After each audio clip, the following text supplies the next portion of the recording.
สาธารณะต่อจากนี้ไปเป็นรายการพุทธานุภาพดำเนินรายการโดยพระธรรมกิติเมธีผู้ช่วยเจ้าวาดวัดราชาธิวาสวรวิหาร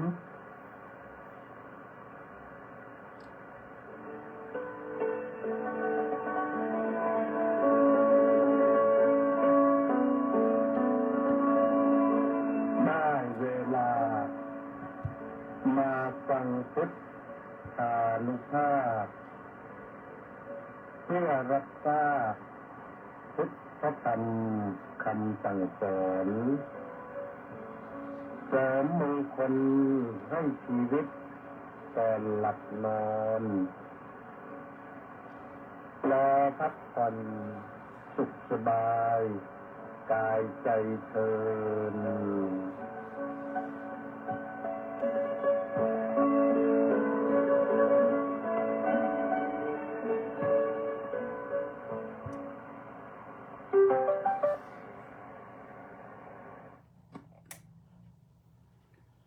อะระหังสัมมาสัมพุทโธภะคะวาพุทธังภะคะวันตังอภิวาเดมิสวากขาโตภะคะวะตาธัมโมธัมมังนะมัสสามิสุปฏิปันโนภะคะวะโตสาวกสังโฆสังฆังนะมามิขอถวายความนอบน้อมแด่พระรัตนตรัยขอคารวะพระเถรานุเถระเจริญสุขสวัสดีมายังท่านสาธุชนผู้ติดตามสดับรับฟังรับชมรายการพุทธานุภาพทุกท่านวันนี้ก็มาพบกันที่วันอังคารที่23ธันวาคมพระพุทธศักราช2568ขึ้น4ค่ำเดือนยี่รายการนี้ก็มีให้ฟังกันทางวิทยุพลหนึ่งรักษาพระองค์วิทยุเสียงธรรมจากชาวพุทธวิทยุพระพุทธศาสนาและสังคมนครศรีธรรมราชสุพรรณบุรีเชียงใหม่แล้วก็ยังมี Facebook ไลฟ์ที่ถ่ายทอดสดไปทาง Facebook ออกไปพร้อมๆกันวันนี้ขอตั้งข้อธรรมะว่าสติสัพพัทธปัตติยาสติธรรมจำปรารถนาในที่ทั้งปวงสติวหุปการธรรมโมสติธรรมคือธรรมที่มีอุปการะมากก็ว่ากันถึงเรื่องความมีสติความมีสติในช่วงนี้ก็ขออนุโมทนาก่อนอนุโมทนาสุดารัตน์และ FC อีก647คนออนไลน์อนุโมทนาวัดป่าบันเนินสุโขทัยบอกว่าน้อมกราบถวายความเคารพพระเดชพระคุณครับผมท่านพระครูอดุลธรรมสารนะแล้วก็อนุโมทนากับเจบูมาน้อมกราบสาธุสาธุสาธุอนุโมทามิเหมือนอนุโมทนากับแปะนันทิการน้อมกราบนมัสการสาธุสาธุสาธุเจ้าข้าอนุโมทนากับสมศรีลักษณะวิราชน้อมกราบนมัสการสาธุสาธุสาธุเจ้าข้าแล้วก็อนุโมทนากับมณีแสงจันทร์น้อมกราบนมัสการสาธุสาธุสาธุเจ้าข้าเอาและอนุโมทนากับทุกท่านเข้ามาตอนต้นก็แชร์เลย มีเพื่อนพ้องน้องพี่ยังไม่หลับก็แชร์เลย เพื่อจะได้ฟังธรรมะกันร่วมบุญร่วมกุศลกันให้ธรรมะเป็นทานชนะการให้ทั้งปวงเราชนะนี่หมายความว่าดีกว่านะหมายความว่าดีเลิศกว่าแต่ในภาษานั้นนะสัพพทานังธรรมทานังชินาติทรงใช้คำว่าชินะคือชนะเหตุที่ต้องใช้อย่างนี้เพราะว่าคำฉันมันบังคับจะตรัสว่าสัพพทานังธรรมทานังสาธุตินี่มันไม่ลงกับบทอื่นแต่ว่าพอลงชินะนี่ก็ลงกับบทอื่นด้วยก็เลยชนะอย่าคิดว่าเรื่องชนะเรื่องแพ้หมายถึงดีเลิศกว่าการให้อย่างอื่นให้ธรรมะนี่ดีกว่าการให้อย่างอื่นอาตมาภาพเองนี่ที่มานั่งให้ธรรมะอยู่นี่ก็เห็นว่าเราไม่มีอย่างอื่นที่จะให้โยมก็เลยมาให้ธรรมะแก่โยมยามค่ำยามดึกยามดื่น3 ทุ่มแล้วก็ยังมาอดตาหลับขับตานอนให้ธรรมะแก่ญาติโยมใครที่ทนฟังได้ก็ทนฟังไม่ได้ก็หลับไปก่อนก็ได้ตื่นมาฟังใหม่ถ้าฟังทาง Facebook ไลฟ์ก็หลับไปแล้วก็ตื่นมาก็ยังสามารถที่จะฟังใหม่ได้อันนี้ก็เป็นเรื่องของการให้ธรรมะเป็นทานนะต้องร่วมกันนะตอนนี้ก็รู้สึกจะเข้ามาแชร์กัน9 คนแล้วนะอนุโมทนาด้วยนะพอพูด9 คนออกไปเสียคนหนึ่งแล้วก็ว่ากันไปเรื่อยๆนะวันนี้อาตมาภาพก็มีศาสนกิจภาคเช้าก็เจริญพระพุทธมนต์วันเกิดนางสาวเอเชียลูกสาวของเฉลิมโชคณพัทลุงมาทำบุญวันเกิดถวายเพลด้วยอนุโมทนาสาธุก็จบการศึกษาแล้วจบเนติบัณฑิตแล้วไปทำงานแล้วก็อนุโมทนาสาธุนะภาคบ่ายก็ไป เยี่ยมสนามตรวจข้อสอบ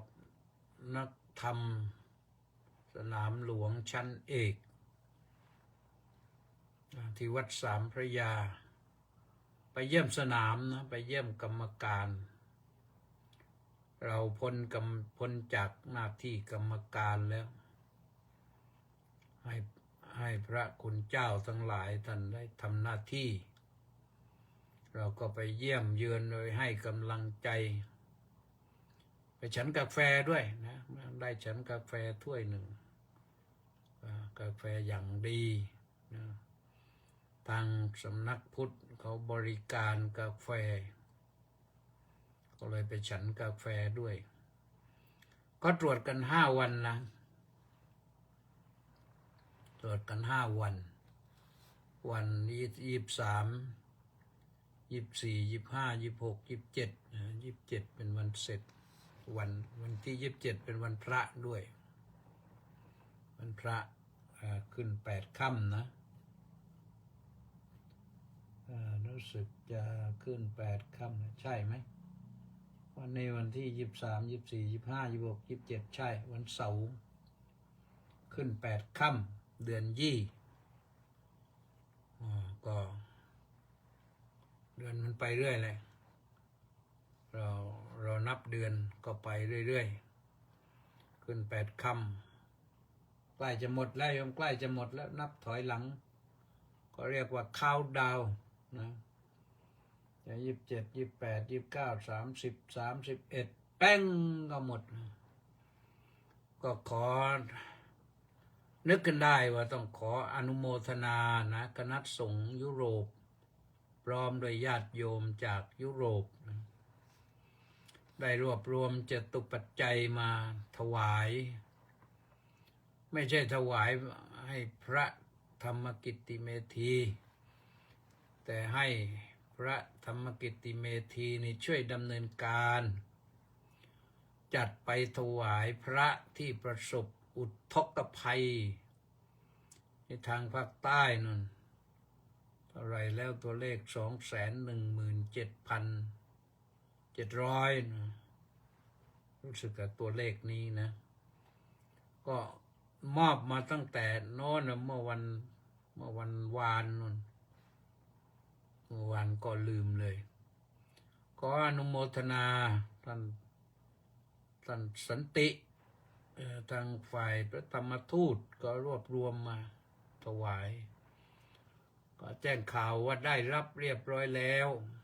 ก็กำลังเริ่มดำเนินการตอนนี้ก็อาจจะลงไปเองนะหรือจัดการอย่างไรไปถึงพระสงฆ์เจ้าคณะพระสังฆาธิการที่ท่านเดือดร้อนอยู่จะไปถึงโยมด้วยนั่นแหละนะแต่พอไปถึงโยมถ้าไปส่งเงินไปถึงโยมเลยนี่บางทีมันจะเป็นปัญหานะโยมมีความจำเป็นขึ้นมาเยอะอันนั้นก็จำเป็นอันนี้ก็จำเป็นเดี๋ยวเพื่อนพอไม่ได้แบ่งความจำเป็นไปถ้าส่งไปที่พระให้พระจำหน่ายจ่ายแจกอีกทีหนึ่งรู้ดูว่าใครลำบากขนาดไหนควรจะแบ่งให้เท่าไหร่อันนั้นจะสะดวกหน่อยนะแล้วก็หาความยุติธรรมเพิ่มขึ้นมาเราก็ไม่รู้หรอกเพราะว่าพระจะมีความยุติธรรมขนาดไหนแต่มากกว่าที่จะมอบไปให้โยมแน่แหละนะพระที่เราให้ไปก็เราจะจัดการกำชับกำกับไปที่เจ้าคณะจังหวัดซึ่งทำอย่างนั้นนะท่านก็ลงมาเยอะแล้วนะอย่างเจ้าคณะจังหวัดสงขลานี่ท่านลงมาเยอะแล้วตอนท่วมหนักๆท่านก็ต้องไปตั้งโรงทานที่บนถนนนั่นเพื่อให้ญาติโยมได้ล่องมาบ้างล่องมาทางถนนหรือไม่ก็มาเรือมารับอาหารไปก็ยังนั่นอยู่ตอนนี้ก็ถือว่าน้ำรอบสองก็ไม่มากนักนะแต่ว่าความลำบากนั้นมันไม่ใช่ว่าน้ำไปหมดแล้วความลำบากมันจะหมดไปอยู่อาตมาภาพเองเคยเจอมาแล้วเรื่องนี้สมัยนั้นก็อายุประมาณสัก7 ขวบ 8 ขวบนะเจอวาตภัยที่ถล่มแหลมตะลุมพุกนะเราไม่ได้อยู่ที่แหลมตะลุมพุกหรอกถ้าอยู่แหลมตะลุมพุกป่านนี้ก็คงไม่ได้มานั่งพูดอยู่หรอกไม่รู้น้ำพาไปไหนแล้วแต่เราอยู่ไกลแหลมรอดปลอดภัยทุกประการแต่ว่าประสบพบกับวาตภัยแล้วก็มีเรนนี่ภัยมาด้วยนะคือฝนตกหนักน้ำท่วมแต่ไม่ท่วมมากนะปีนั้นน้ำไม่ท่วมมากแต่ลมแรงนะพอมาถึงช่วงนี้นี่ลมไม่มากแต่น้ำแรงก็ไม่รู้จะว่าอย่างไรนะอ่านพระไตรปิฎกพบเลยวัดสัตสูตรนะวัดสัตสูตรในทีฆะอังคุตตรนิกายปัญจกนิบาตพระไตรปิฎกเล่ม22นะบอกว่า แต่เหตุที่ฝนมันตกหนักน้ำท่วมอย่างนี้เพราะเกิดวิกฤตทางด้านไฟก่อน แต่ไฟนั้นเป็นไฟธาตุนะธาตุไฟปั่นป่วนบนโน่นนะบนอากาศบนอวกาศนั่นสูง เกิดโลกร้อนนั่นแหละ global warming โลกร้อนพอร้อนจัดเกินไปมันก็ทำให้ลมปั่นป่วนพอลมปั่นป่วนก็ไปประมวลเอาน้ำเอาฝนจากอยู่ที่ทั่วสากลจักรวาลมาไว้ที่ใดที่หนึ่งลมหมุนก็ทำให้น้ำเป็นกลุ่มเป็นก้อนแล้วมาถล่มลง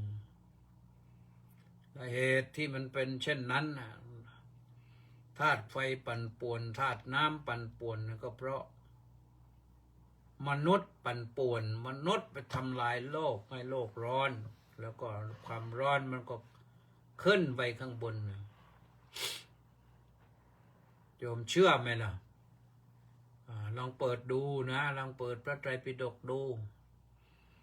วัฏฏสูตรปัญจกนิบาตอังคุตรนิกายเปิดไปอ่านสารบัญนะแล้วก็จะเจอว่าวัฏฏสูตรก็ว่าอย่างไรพระพุทธเจ้าตรัสว่าอย่างไรจะได้บุญได้กุศลนะที่สำคัญที่สุดข้อสุดท้ายก็คือเรื่องของมนุษย์เนี่ยเกิดชอบอธรรมมากกว่าธรรมธรรมก็ทำให้โลกวิปริตผิดปกติป่าไม้ที่มีอยู่ก็โค่นกันหมดแหล่งน้ำแหล่งอะไรต่างๆก็ทำให้มันแปรปรวนเปลี่ยนแปลงสภาพภูเขาก้อนหินต้นไม้ก็ไปรื้อไปทำลายเดี๋ยวนี้ไปเอาหินภูเขามาทำในเมืองเยอะเลยตกแต่งสวยงามมาไปขนกันมาก็ต้องไปรื้อภูเขามานะผลสุดท้ายพอฝนตกปั๊บก็น้ำหลากตุ้มดินก็ช่วยตัวเองไม่ได้แรงน้ำมันมากกว่ามันไหลทะลักลงปึ้งปัง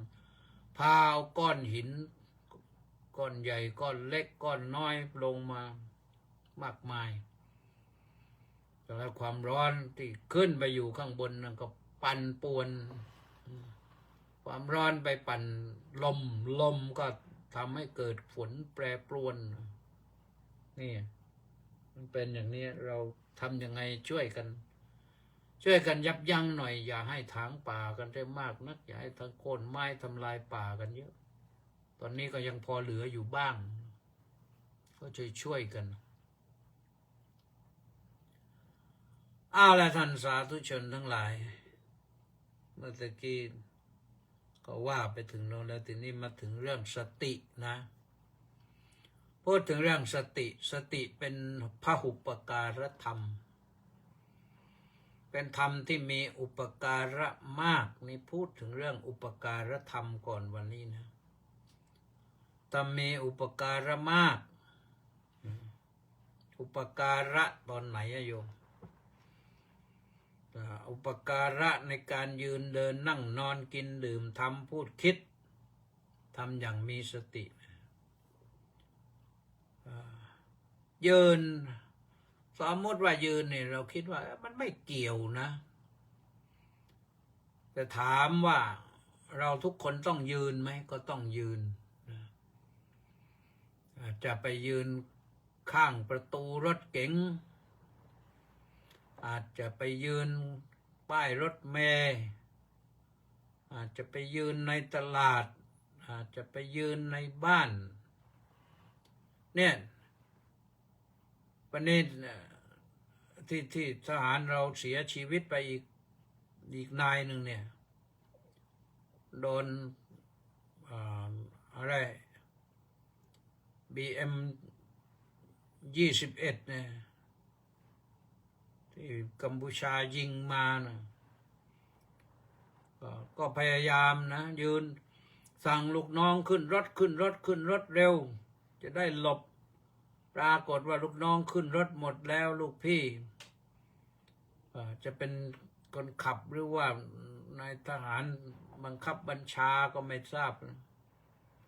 ปรากฏว่ารอเหลือคนสุดท้ายลูกกระสุนปืนใหญ่มันตุ้มมา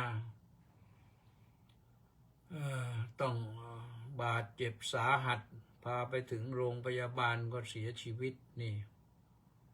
ยืนถ้าอยู่ในรถคงไม่เป็นไรนะอย่างน้อยๆก็รถทหารมันก็แข็งแรงอยู่แต่นี่ก็ว่ากันว่านะไม่ถึงวันจะตายไม่วายชีวาวาดใครพิฆาตเข็นฆ่าไม่อาสันพอถึงวันจะตายทำวายชีวาวันไม้จิ้มฟันเสียดเหงื่อก็เสือกตายนะอันนั้นก็ว่าไปแต่ว่าเนี่ยตอนนี้ไปยืนอยู่ยืนสั่งลูกน้องยืนสั่งพลทหารให้ขึ้นรถจะหลบปรากฏว่ายังไม่ทันจะได้ตัวเองยังไม่ทันจะได้ขึ้นตุ้มเดียวฟังข่าวนะนี่ฟังข่าวมาว่าอย่างนั้นส่วนรายละเอียดจริงๆอย่างไรไม่รู้แต่ว่าที่แน่ๆคือเราเสียทหารไปอีกหนึ่งนายนะในการทำสงครามกันโดนลูกระเบิดลูกใหญ่เลยเพราะฉะนั้นเรายืนที่ไหนก็แล้วแต่นะไอ้ที่ไม่ควรยืนก็ไม่ต้องไปยืนอยู่แล้วนะเช่นบนทางด่วนหรืออะไรมันก็ไม่ควรไปยืนนะก็ไม่ต้องไปยืนหรือในที่ที่มันอันตรายเนี่ยก็ไม่ควรจะไปยืนในที่ที่มายืนได้ที่จำเป็นต้องยืนเช่นในบริเวณบ้านเราอย่างเนี้ยด้านหน้าบ้านหลังบ้านข้างซ้ายข้างขวาบ้านนะรอบนอกเนี่ยเราต้องยืนถ้าเข้าไปยืนในบ้านเนี่ยก็ต้องดูด้วยว่ามันยืนแล้วจะใกล้ไฟใกล้อะไรหรือเปล่าวันนี้ก็ต้องสังเกตสังกาให้มีสติต้องมีสติในการยืนนะเดินล่ะเดินเนี่ยอันตรายมากกว่ายืนนะไม่ว่าเดินที่ไหนเดินบนถนนหนทางเดินป่าแม้แต่เดินในวัดก็ต้องมีสติได้ในระมัดระวังตัวได้นะก็ไม่รู้เหมือนกันว่าพวกสัตว์มีพิษอะไรมันจะมาขวางทางมันนอนขวางทางอยู่หรือไม่อย่างที่วัดราชาธิวาสวิหารนี่ก็มีเยอะมีงูเหลือมมันก่อนมันก็ยังขึ้นมากัดมารัดไก่เลยแต่ท่านพระครูสุนทรธรรมพิทักษ์ท่านไปเห็นก็พอดีไก่ก็ชักพรึบไปแล้วอ้าวไปดูไก่ถูกงูเหลือมรัดแล้วกัดแล้วหัวมันเข้าปากแล้วแต่หัวเข้าปากแล้วมันกลืนได้ไก่งูเหลือมนี่มันร้ายคนไปเหยียบมันก็กัดเราได้มันฉกเราได้นะเคยมีในคูน้ำพิพิธภัณฑ์นะคูน้ำก็ทางระบายน้ำอาตมาภาพเองก็เดินไปตัวขนาดเกือบขนาดแข้งนั่นแหละมันก็เลื้อยไปนะพอเห็นเรามันก็หลบหนีไปลงทางตะแกรงเหล็ก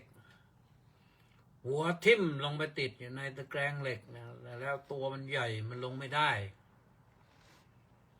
ก็ติดอยู่นั่นในที่สุดก็โทรศัพท์ให้ทางไหนตอนนั้นทางหน่วยกู้ภัยของกทมแหละมารับไปมาช่วยพาไปแล้วก็เคยมีที่มันเมื่อก่อนในที่หน้ากุฏินะมันก็มีต้นไทรอยู่ต้นหนึ่งมันขึ้นมาริมกำแพง ระหว่างคูน้ำนะระหว่างโรงเรียนกับวัดนะปรากฏว่าอยู่ไปอยู่มางูเหลือมมันขึ้นไปนอนเต็มอยู่บนนั้นนะตัวใหญ่ด้วย ยาวเกือบ5 เมตรตัวใหญ่นะยาวเกือบ5 เมตรเนี่ยก็เลยเรียกกู้ภัยมาช่วยจับพาไปปล่อยที่ธรรมชาติอยู่ตรงไหนที่จริงเขาอยู่ตรงนั้นเขาก็คิดว่าธรรมชาติมันแล้วแหละแต่ว่าธรรมชาติตรงนี้มันอาจจะเป็นอันตรายกับหมูหมากาไก่เด็กอะไรต่างๆเที่ยววิ่งเล่นก็เราเห็นก็รู้ว่านี่เราต้องมีสตินะไม่ใช่ไปทำอะไรมันยอมจะเดินบนฟุตบาทไปตลาดไปไหนเดี๋ยวนี้มันก็ทางกทม.ก็มีออกกฎเทศบัญญัติมาเยอะแล้วแหละเช่นห้ามมอเตอร์ไซค์ไปวิ่งบนฟุตบาทอะไรอย่างเนี้ยแต่บางที่บางแห่งมันก็ยังมีบางส่วนพวกก็ยังบุบวับอยู่นั่นแหละก็ต้องระวังนะอย่าเดินเหม่อใจลอยคิดว่าฉันเดินอย่างนี้ใครจะมาทำอะไรฉันได้ก็ไม่แน่นะไม่แน่โจรมันก็มีคนที่ไม่ใช่โจรทำมาหากินเขาแต่ว่ามันทำผิดที่มันก็มีมอเตอร์ไซค์ชนโครมก็ลงพลึงไปก็อันตรายได้นะเดินข้ามถนนทางม้าลายก็ต้องดูขวาดูซ้ายต้องดูขวาดูซ้ายรถนี่ถ้าเราข้ามไปนี่มันก็รถทางขวามันจะมาถึงเราก่อนซ้ายนะมันยังมีกว้างอยู่ส่วนมากทางขวามันจะมาถึงเราพอดีเลยพอลงครอมไปเจอก็อย่างจังเขาก็หลบไม่ทันหลบออกไปก็ไม่ได้ยิ่งเส้นทางวันเวย์อย่างเนี้ยเขาให้เฉพาะรถอย่างนั้นอย่างนี้มันเสี่ยงนะเสี่ยงดีที่สุดก็คือข้ามที่ไฟแดงทางม้าลายแล้วมีไฟแดงแล้วก็จ้องบอกไฟแดงปั๊บเห็นเขาหยุดแล้วเราไปเลยไม่ใช่ว่าเห็นปั๊บแล้วเราจะลงไปข้ามถนนถือว่าเราข้ามทางม้าลายแล้วไฟแดงอย่าถืออย่างนั้นถือความปลอดภัยไว้ก่อนดีกว่ามีสติเราจะปลอดภัยนั่งโยมนั่งอย่างมีสติจะนั่งฟังพระสวดนั่งฟังพระธรรมนั่งฟังอะไรล่ะการบรรยายอะไรต่างๆเนี่ยนั่งให้ตรงใจจดจ่อไปว่าเขาพูดอะไรไม่ใช่จิตฟุ้งซ่านไปไหนก็ไม่รู้มีสติกำหนดรู้ว่าที่เขาว่าไปนะก็ว่าเรื่องอะไรอย่างขึ้นไปนั่งฟังเทศอย่างเนี้ยฟังพระธรรมเทศนาเรียกว่าฟังเทศฟังพระธรรมเทศนาก็ต้องมีสติมากๆนั่งหลับตาไปเลยส่งจิตไปตามกระแสพระธรรมเทศนาอันนี้แหละสำคัญที่สุดฟังแล้วจะได้ประโยชน์ที่สุดเลยคนยุคพุทธกาลนะที่เขาฟังพระพุทธเจ้าเทศกันเดียวจบเขาบรรลุพระอรหัตผลเป็นพระอรหันต์เลยหรือไม่ก็ได้บรรลุโสดาบันสกทาคามีอนาคามีเพราะฟังเทศกันเดียวไม่ต้องฟังมากหรอกเขาได้บรรลุแล้วเพราะอะไรเพราะเขานั่งตั้งใจฟังมีสติในการฟังเมื่อมีสติในการฟังก็หมายความว่านั่งนี่ลืมเหนื่อย นั่งฟังพระพุทธเจ้าเทศน์นี่ตั้งแต่เที่ยงคืนยันเช้านี่ฟังแล้วเพลินส่งกระแสจิตไปตามพระธรรมเทศนามันก็ได้เราสมัยนี้ก็ต้องทำอย่างนั้นนะเจริญรอยตามพระพุทธองค์พระเทศท่านอาจจะเทศไม่เก่งแต่ท่านก็เอาธรรมะมาให้นั่นแหละบางท่านก็เสียงเทศก็ไม่จับใจว่างั้นนะหรือก็ธรรมะที่อธิบายก็ไม่จับใจเราต้องจับให้ได้ว่าท่านเทศเรื่องอะไรอันดับแรกนะท่านตั้งชื่อกันเทศให้หรือเปล่าว่ากันเทศนี้เทศเรื่องอะไรจำไม่ได้ตรงนั้นแล้วก็พอได้ตรงนั้นก็จะได้รู้ต่อไปว่าในเรื่องนี้ท่านอธิบายไว้อย่างไรนะ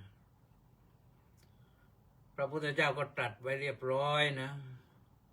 การฟังเทศย่อมจะได้ฟังสิ่งที่ยังไม่เคยฟังที่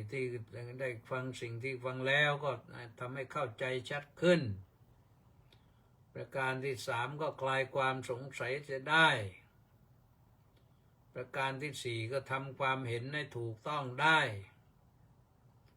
ประการที่ห้าจิตสงบพบความสุขอาจจะได้ดวงตาเห็นธรรมด้วยหรือก็นั่งในที่หลายแห่งนะ นั่งในบ้านก็ไม่ควรจะนั่งให้มันผิดที่คนโบราณก็สอนนักนะนั่งประตูบ้านนั่งหัวบันไดบ้านเนี่ยยิ่งสาวๆแล้วก็ห้ามเด็ดขาดเลยนั่งประตูบ้านนั่งหัวบันไดบ้านเนี่ย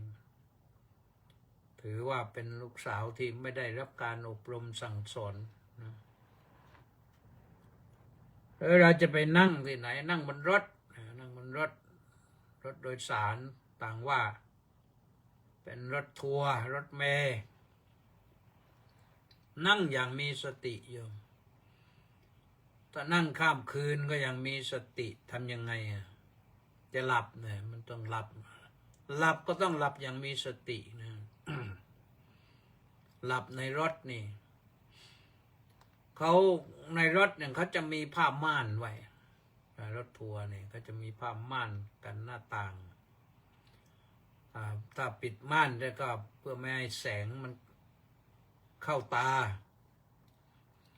แต่ผ้าม่านในรถเนี่ยมันเป็นผ้าที่เหนียวหนึบมากนะถ้าสมมติว่าเรานั่งไปแล้วเขาขับรถพลิกอย่างเนี้ยหรือกระจกอะไรกระเด็นมากระทบปั้งกระจกแตกเนี่ยถ้าเราดึงผ้าม่านปิดหน้าใช่แล้วก็หลับให้สบายเนี่ยกระจกกระเด็นมานี่ไม่ทะลุนะไม่ทะลุผ้าหรือถ้ามันทะลุมาก็ทะลุมาอย่างน้อยมันไม่เอามาเต็มที่ก็ทำให้ปลอดภัยนะทำให้ปลอดภัยพอนอนที่บ้านก็นั่งที่บ้านก็นั่งอย่างมีสติ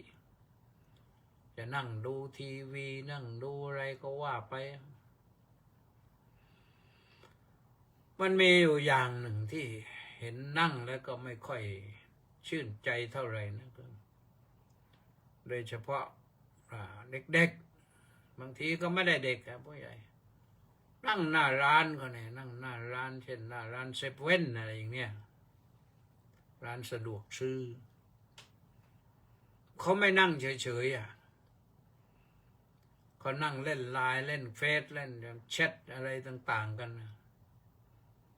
ถ้าเป็นนักเรียนแล้วก็ไม่น่ามีเลยนะถ้าจะเล่นก็ควรจะไปเล่นในโรงเรียนคนทั่วไปก็ไม่ควรจะไปนั่งเล่นอยู่ตรงนั้นเพราะว่า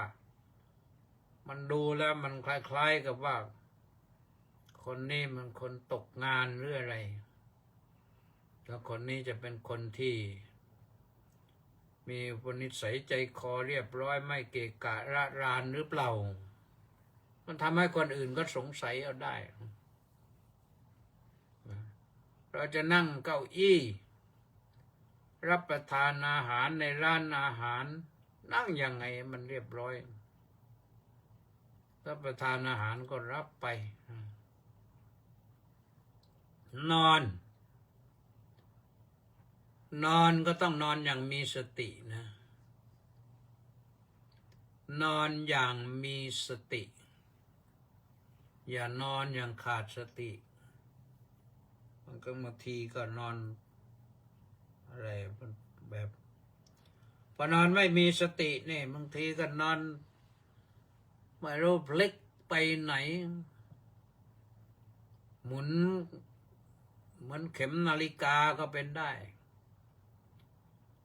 จากหันหัวไปทิศหนึ่งก็ตื่นขึ้นมา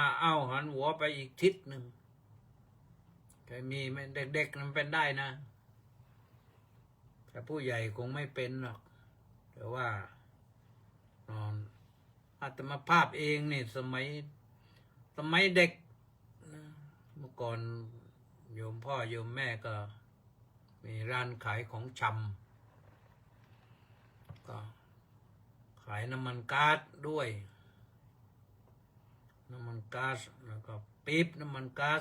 ก็ซื้อไปเป็นปี๊บๆไปขายเปิดฝาแล้วก็ตวงน้ำมันขายให้เขาขวดหนึ่งเท่าไรเขาว่าไปก็ซื้อขวดเล็กขวดใหญ่แล้วก็ปี๊บนั้นมันวางอยู่ใกล้ๆเตียงนอนปรากฏว่าเราหลับไปแล้วนอนเรียกว่านอนร้ายนะห่มผ้าอย่างเรียบร้อยนะพลิกยังไงไม่รู้หล่นจากเตียงปังศอกนะไปชนเอากับนั่นนะฝาปี๊บน้ำมันก๊าซนะซึ่งเปิดด้วยอะไรที่มันมีแหลมๆคมๆอยู่ปรากฏว่าศอกฉีกเลยลุกขึ้นร้องลั่นเลยโยมพ่อต้องพันผ้าให้จำได้ติดตาติดใจเลยนะตอนนั้นจะยังไม่เข้าโรงเรียนน่ะยังไม่เข้าโรงเรียนอายุยังไม่ถึง7 ขวบก็โดนเสียแล้วนะไม่ถึง7 ขวบก็โดนเสียแล้วนะก็นอนคนที่นอนอย่างขาดสตินี่บางครั้งบางทีไปนั่งหลับน่าเกลียดนะถ้านั่งหลับนี่น้ำลายจะย้อยไปด้วยนะคอก็จะพับหลับอย่างหมดสภาพเพราะฉะนั้นก็ว่ากันไปเรื่องกินโยมเรื่องกินอย่างมีสตินะกินไม่มีสตินี่ดีไม่ดีกลืนเข้าไปมันติดคอนะแล้วกินอะไรที่มันมากเกินโดยเฉพาะอย่างยิ่งทุเรียนเนี่ยนะกินมากไม่มีที่อยู่นะในโลกนี้ถึงกับเสียชีวิตเลยเคยมีคนเสียชีวิตเพราะบริโภคทุเรียนมากเกินอันตรายอยู่เหมือนกันทุเรียนนี่มันอร่อยเป็นผลไม้ที่เนื้อมันดีมันนุ่มแต่ว่ามันอันตรายอยู่เหมือนกันถ้ากินอย่างไม่มีสตินะเคี้ยวอาหารไม่ละเอียดก็อันตรายกลืนเข้าไปมันติดคอได้ผลไม้บางอย่างเนี่ยอย่างลูกเนี่ยอาตมาภาพเองเนี่ยไม่ต้องพูดคนอื่นลูกพลับนี่พลับจีนนี่ถ้ามันสุกไม่ดีมันก็มียางนะกลืนเข้าไปเนี่ยมันติดคอแล้วไปกลืนไม่ลงนี่อันตรายเหมือนกันถ้าพลับที่มันสุกดีๆเนื้อมันนิ่มแล้วยางมันก็หายไปหมดแล้ว นั้นก็ไม่เป็นไรแต่เรื่องอาหารบ้านเรานี่มันก็นอกจากผลไม้อย่างนั้นเรื่องก้างเรื่องกระดูกอะไรโรงพยาบาลเนี่ยเขาหมอต้องดำเนินการบ่อยล้วงอาหารออกจากคอมันอันตรายมากๆต้องมีสตินะต้องมีสติดื่มเรื่องดื่มก็ต้องดื่มอย่างมีสติดื่มอย่างมีสติคือไม่ดื่มน้ำให้มันมากเกินไปให้น้อยเกินไปนี่ครับทางการแพทย์ก็บอกว่าวันหนึ่งเนี่ยต้องดื่มน้ำให้ได้3 ลิตรร่างกายของเราต้องการน้ำประมาณ3 ลิตร3 ลิตรก็เดี๋ยวนี้ก็ดูขวดน้ำขวดนี่มันมีที่เขาบรรจุเนี่ยมันปริมาณเท่าไหร่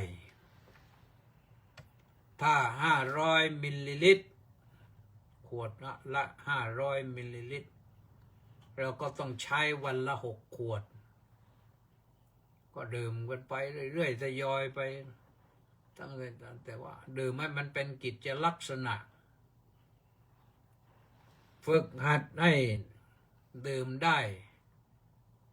ครั้งละ500 มิลลิลิตรแรกนี่อาจจะไม่ไหวนะอาจจะไม่หมดแต่ว่าทำไปสักพักหนึ่งก็ได้รวมแล้วก่อนหลับก่อนนอนก็เอาให้ได้สัก3 ลิตรเพราะร่างกายมันต้องการอย่างนั้นหลับสบายนะแล้วก็โรคมันจะน้อยลงในร่างกายเนี่ยโรคในร่างกายจะน้อยลงแต่เรื่องดื่มนะถ้าดื่มข้าวต้มนี่ที่จริงเป็นเครื่องดื่มนะในภาษาบาลีใช้คำว่าปิวติไม่ใช้คำว่าพุญชติถ้าพุญชติก็คืออาหารเกี่ยวกินถ้าปิวตินี่อาหารดื่มแปลว่าจะมาฉันข้าวต้มยามดึกมันก็ไม่ได้นะแต่ไปดื่มกลางคืนเครื่องดื่มใครบอกว่าเครื่องดื่มนี่มันได้นะกลางคืนได้ก็บางอย่างนะบางอย่างมันก็ดื่มไม่ได้นะอย่างเนี้ยข้าวต้มอย่างเนี้ยจะไปนั่งดื่มข้าวต้มกันกลางคืนยามดึกนี่มันก็ไม่ถูกต้องแต่ต้องระมัดระวังนะดื่มกันเครื่องดื่มที่มันไม่จำเป็นก็อย่าไปยุ่งมันเทสซะก่อนนะทดลองซะก่อนน้ำในแก้วนี่พระพุทธเจ้าให้ทดลองก่อนนะมันมีกลิ่นมีอะไรไหมมีอย่างไงไหมมันมีเครื่องเมาเครื่องดองของเมาไหมหรือทดลองมันมีไซยาไนด์ไหมถ้าไซยาไนด์เนี่ยดื่มก็ไปสักแก้วก็จบกันชีวิตนะเราก็เคยได้ยินมาแล้วแหละว่าพวกก็ทำกันฆ่าเพื่อนด้วยไซยาไนด์เน็ตเดียวนะเป็นเรื่องเลยฆ่าเพื่อนได้ตั้งเป็น10 คนนะดูแล้วมันไม่น่าจะทรมานนะแต่มันทรมานนะแล้วก็เป็นบาปมากๆเมื่อเร็วๆนี่ก็ได้ข่าวเกี่ยวกับเรื่องไซยาไนด์เหมือนกันเป็นอะไรผู้ประกาศข่าวสถานีโทรทัศน์ช่องหนึ่งแต่นี่ตามข่าวเขาว่าเขาดำเนินการเองทำเป็นอัตวินิบาตคือฆ่าตัวเองอัตตวินิบาตอัตตะก็คือตนวินิปาตะก็ทำตนให้ตกไปคล้ายๆปาณาติบาตนั่นแหละแต่นี่อัตตวินิบาตคือ ยังชีวิตตนเองให้ตกไปก็คือให้ตายนะก็เรื่องของดื่มก็ต้องระมัดระวังแล้วก็อย่าลืมให้มันเสียมารยาทดื่มเสียมารยาททำยังไงดื่มน้ำออกข้างปากบ้างดื่มแล้วก็กลืนก็ไปเสียงบึกบักบึกบักบ้างบึดเกือกบึดเกือกบึดเกือกดื่มเหมือนกับวัวกับควายเหมือนกับยีราฟนะเพราะสัตว์เหล่านั้นนะคอมันยาวแล้วมันขามันยาวมันก้มหัวลงไปดื่มน้ำที่อยู่ต่ำเพราะฉะนั้นมันดูดแรงๆแล้วมันก็ไม่มีมารยาทของมันนะไอ้คนนี่มันมีมารยาทแล้วอย่าไปทำให้มันเสียหายอายชาวบ้านเขาทีนี้ว่าด้วยเรื่องธรรมยืนเดินนั่งนอนกินดื่มธรรมทำอะไรก็ต้องระมัดระวังให้ดีอย่าทำอย่างขาดสติยิ่งทำงานเกี่ยวกับไฟฟ้าเกี่ยวกับเครื่องอิเล็กทรอนิกส์อะไรต่างๆเนี่ยต้องใช้สติสูงนะต้องใช้สติสูงมากๆยิ่งไฟฟ้าเรื่องอะไรมันอันตรายนะทำด้วยความประมาทในพลาดพลั้งอันตรายถึงตายพูดว่าให้จบนะพูดขาดสติเนี่ยมันก่อให้เกิดความเสียหายนะบางทีพูดไปแล้วมันคืนไม่ได้นะแต่คำพูดนี่มันก่อให้เกิดความเสียหายต่อคนอื่นด้วยต่อตัวเองด้วยพูดดีเป็นสีแก่ปากพูดมากปากจะมีสีคำพูดเนี่ยตอนที่เรานึกเนี่ยเรายังไม่พูดเนี่ยเราเป็นนายมันแต่พูดไปแล้วคำพูดมันเป็นนายเรานะเราต้องมันบังคับเราให้ต้องประสบพบกับความอะไรเนี่ยดูว่าอันนี้คนที่มีอาชีพการพูดนี่พลาดพลั้งอันตรายมากนะพูดแล้วก็เรื่องคิดมันจุดเริ่มต้นทีเดียวก็คือเรื่องของความคิดนะเรื่องความคิดนี่ก็สำคัญนะคิดอย่างมีสติอย่าไปคิดเพ้อเจ้อนะคิดมั่วไปนะคิดอย่างขาดสติคิดอย่างประมาทคิดอย่างไม่มีอะไรกำกับนี่มันไม่ได้นะแล้วก็เราไม่คิดก็ไม่ได้คนเราเป็นสัตว์ที่มีความคิดนะเพราะฉะนั้นท่านสาธุชนทั้งหลายแม้แต่เรื่องจะขับรถขับเรือขับเครื่องบินขับยานอวกาศนี่ก็ต้องมีสติและมีสติมากๆด้วยตามความสำคัญตามลำดับความสำคัญที่แน่นอนที่สุดก็คือการบำเพ็ญภาวนาการ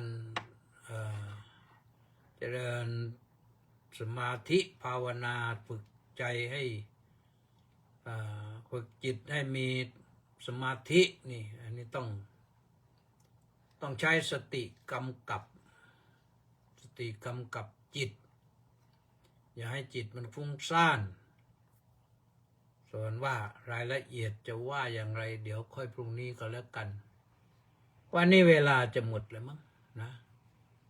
ก็ตามกำหนดก็ว่ากันประมาณนี้แหละนะก็วันนี้พูดถึงเรื่องสติเป็นธรรมมีอุปการะมากนะเราจะเขียนหนังสือหนังหาเราจะอ่านหนังสือมันต้องมีสตินะเขียนไม่มีสติเนี่ยไม่รู้ไปออกทะเลไหนนะเอาละท่านี้ก่อนนะมีใครมาบ้างวัดป่าเมื่อแปะนันทิการบอกแล้วสักกรินดำจันทร์สาธุสาธุต้าสิทธิมงคลนมัสการสาธุครับสาธุ เบนคิมก็บอกว่ากราบนมัสการพระเดชพระคุณด้วยความเคารพอย่างสูงครับผมสาธุแม่ชีสมใจสาธุสาธุสาธุสาธุเจ้าค่ะสาธุพี่ศักดิ์ลักษณะวิราชจำนงนี่เจ้าของสวนปาล์มลำทับนู่นนะน้อมกราบนมัสการสาธุสาธุสาธุเจ้าค่ะขอรับมาสาธุมัคโคนาก็บอกว่ากราบนมัสการสาธุสภาพภูมิอากาศช่วงเช้าหนาวเย็นส่วนช่วงกลางวันร้อนเจ้าค่ะพระเดชพระคุณและสมาชิกทุกท่านรักษาสุขภาพกันด้วยนะเจ้าค่ะสาธุเฉลิมพงษ์กำแพงแก้วกราบสาธุพระอาจารย์สาธุวรวุฒิ แก้วแก้มพุทธไม่เห็น2-3 วันแล้วมาแล้วนะน้อมกราบนมัสการขอรับท่านพระอาจารย์สาธุแล้วก็ยังบอกว่ากระผมไม่ได้เข้ามาฟังธรรมะของท่านเจ้าคุณอาจารย์หลายวันเลยครับวันนี้มาแล้วก็พรุ่งนี้ก็มาต่อนะสาธุ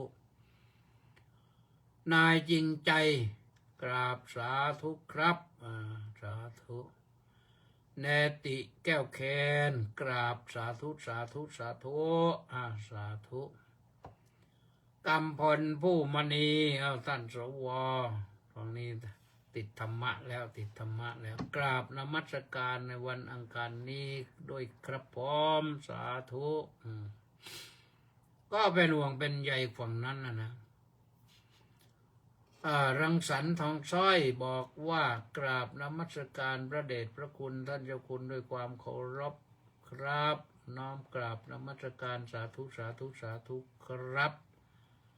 ตอนนี้อยู่ไหนล่ะอยู่ชลบุรีนะป้าจ่ายจินดามาจากพังงาสาธุน้อมกราบนมัสการน้อมกราบสาธุสาธุสาธุเจ้าค่ะสาธุแล้วก็เจโสกราบนมัสการเจ้าค่ะกราบมาจากนครสวรรค์นนท์แล้วก็อีกท่านหนึ่งก็เล็กวังบุรพานุกูลแก้วสุขกราบสาธุครับว่างั้นสาธุเกรดไกรดิตนี่มาจากหัดใหญ่สงขลานนท์กราบนมัสการท่านเจ้าคุณครับสาธุสริตพงษ์เทศะบำรุงสาธุครับพระอาจารย์สาธุสาธุหนูปานลักษณะบิลาศน้อมกราบนมัสการสาธุสาธุสาธุเจ้าค่ะสาธุว่าที่รัตรีสำราญมีปลอดสาธุมาถึงแค่นี้พอดีเจ้าแค่นี้นะนี่หนูปานเนี่ยได้ตกลงได้ไปปฏิบัติหน้าที่เป็นผอ.แล้วยังไม่รู้เนี่ยเป็นรองผู้อำนวยการโรงเรียนอยู่สอบเป็นข้าราชการเป็นผู้อำนวยการโรงเรียนได้แล้วแต่ยังไม่ได้ย้ายไปไม่รู้ได้ย้ายไปแล้วยังก็สาธุสาธุนะหมดเวลาพอดีขอความสุขความสวัสดีความเจริญในธรรมจงมีแด่ทุกท่านพบกันใหม่พรุ่งนี้สวัสดี